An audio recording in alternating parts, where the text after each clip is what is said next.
sekali terus habis lah. Yang paling enak kan itu ya. Tinggal untuk bareng bro. Iya macam-macam.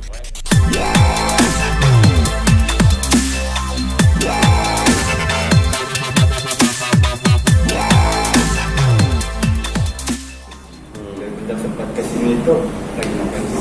Ada acara apa sih? Oh ulang tahun, mungkin semua ada tahu ya. Yang lain ulang tahunnya gitu. Dia sempat kan makan bareng mama itu dia sempat cerita apa sih? Oh. Di puncak atau gimana? Iya kita kan sibuk dengan kesibukan masing-masing ya. Saya katakan banyak yang kangen nih, yuk kita ini yuk live gitu. Oleh udah ntar jadwalin ke Jakartanya kapan. Ya sekalian ke Jakarta dia mau bilang beberapa poin, ada bahas beberapa poin. Ya sekalian lah kita juga Bahas tentang poin bisnis atau seperti apa? bisnis, karir, ya bisnis semua lah tentang apapun kita bahas. Kan Bapak Rizky Bilar juga ulang tahun nih sebelum kemarin. Ada kado tersendiri sih dari Papi. Kadonya ada, sebenarnya ada. Nggak perlu disebutkan lah kadonya. Makna dari kado tersebut kira-kira apa Pih bagi seorang Papi sendiri? Ya bukan yang hanya dikasih sekali terus habis lah.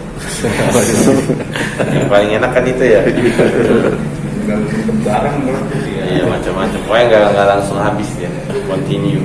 Melihat Bang Bilar ini di hari ulang tahunnya membagikan sembako kepada masyarakat di tengah pandemi, Papi sebagai sahabatnya gimana sih melihat itu? Senang sekali ya. Mudah-mudahan dari 1 truk kita doain nanti jadi 3 truk, 10 truk, 20 truk. Karena berbuat sesuatu itu kan bertahap ya. Nggak bisa langsung instan semuanya kan. Tapi itu udah langkah yang cukup baik saya rasa. Kan dibilang juga Papi orang suka berbagi ya Pi. Nah kamu Bilar juga suka berbagi. Ada plan buat menjadi satu gak sih untuk berbagi ide-ide yang langsung seperti itu? Ada, tentu saja ada. Bilar juga pernah kok berbagi sama saya bareng-bareng. Ya, pernah kita bagi bareng-bareng, baik di media sosial maupun langsung. Dulu banget, 1 tahun lalu. Itu tapi udah diomongin gak sih? Berbagi ide-ide yang mau Bilar atau apa? Belum diomongin. Kita kan sibuk masing-masing ya. Waktunya harus kita plan dulu. Udah cocok. Oke, pas kemarin kan Papi ada rangkaian acara Pesta Bujang itu diundur karena situasi pandemi. Papi sendiri gimana sih Pih melihat? Iya dong, kita bilang apapun yang terjadi, menyikapi kondisi saat ini kan masalah global ya. Kita harus mentaati lah peraturan pemerintah. Harus mentaati peraturan pemerintah. Kalau misalnya nih Papi nanti, kalau menurut Papi konsep dari Pesta Bujang bagi seorang Rizky Bilar akan seperti apa sih Pih dari sahabat? Ya paling kan Rizky Bilar itu sosok orang yang humble ya, berteman ya. Ya mungkin kayak dia biar bisa mengingat aja bahwa dia udah nggak lajang lagi, nantinya nggak akan lajang lagi. Gitu sih. Tetap kalau buat belajar dari seorang ayah ya dan Papi. Pasti ya dia belajar, saya bilang ya simple lah. Jadi seorang ayah itu enak kalau punya anak apalagi gitu. Enak banget gitu. Anak Nanya seperti apa sih? ya dia nggak terlalu banyak nanya sih. Kalau untuk masalah itu kayaknya dia udah matang sih, udah cocok, udah di ayah. Nah, bagi Udah Papi nggak sendiri, kaku lagi. bagi Papi sendiri makna pernikahan itu seperti apa sih Pih? Mengingatkan sahabat akan menikah. Makna pernikahan yang pertama kita udah menunaikan salah satu ibadah ya, ini perintah Allah ya. Yang kedua, kadang kita memang butuh teman untuk berkeluh kesah, teman untuk yang sehati lah, seperti itu. Terus nikah itu bukan awal dari segalanya berakhir, awal itu dari segalanya dimulai. Gitu. Jadi jangan anggap, kan banyak orang ketika nikah anggapnya wah udah nikah selesai masalah kehidupan. Itu awal mula dari arti hidup menurut saya.